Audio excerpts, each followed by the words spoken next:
আমার হচ্ছে ফ্লপ। আপনারা বলেন যে আমি নারী বিদ্বেষী সিনেমা বানাই, কিন্তু যেই ছবিটাতে নারী হিরো ছিল, নারী ফুটবল টিম, যে ছবিটা এত হিট হয় নাই, যে আমাকে যে ইনভেস্ট করবে সে যেন তার ইনভেস্টের টাকাটা রিটার্ন পায়, এটা আমার কাছে প্রথম ফরজ। অনেকের প্রশ্ন আছে, দামালও ইমপ্রেস টেলিফিল্মের ছবি ছিল, আমি একটু বলতে চাই এটা নিয়ে যে অনেক সময় যারা লেখে রায়হান রাফি কোনো সিনেমা ফ্লপ নাই, তখন দামাল হচ্ছে ফ্লপ। তো দামাল এক সিনেমাটা আমরা এটা হয়তো আমরা বলি নাই কোনো মিডিয়ার সামনে।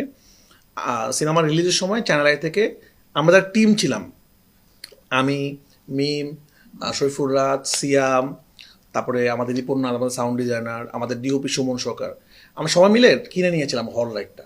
কারণ আমার মনে হচ্ছিল আমরা ডিফারেন্ট মার্কেটিং, আমরা অনেক মার্কেটিং করেছিলাম কিন্তু ওই সময়। এবং আমরা সবাই মিলে একটা অ্যামাউন্টে সিনেমাটা আমরা ডিস্ট্রিবিউশন, মানে হল রাইটটা আমরা নিয়ে নিয়েছিলাম, যে সিনেমার হল রাইটটা আমাদের, এটাতে যা ব্যবসা হবে আমাদের। তা আমরা 5-6 জন মিলে এটাকে কিনেছিলাম, দামাল সিনেমাটা।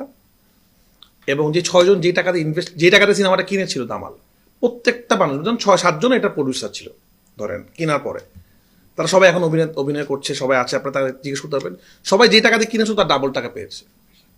তার মানে এর মানে কি? এবং চ্যানেলাই যেই টাকা চেয়েছিল সেই টাকা আমাদের বিক্রি করেছে। তো দামালও আমার যে সিনেমাটা, হ্যাঁ সেটা হয়তো পরাণের মতো ওয়ার্ক করে নাই।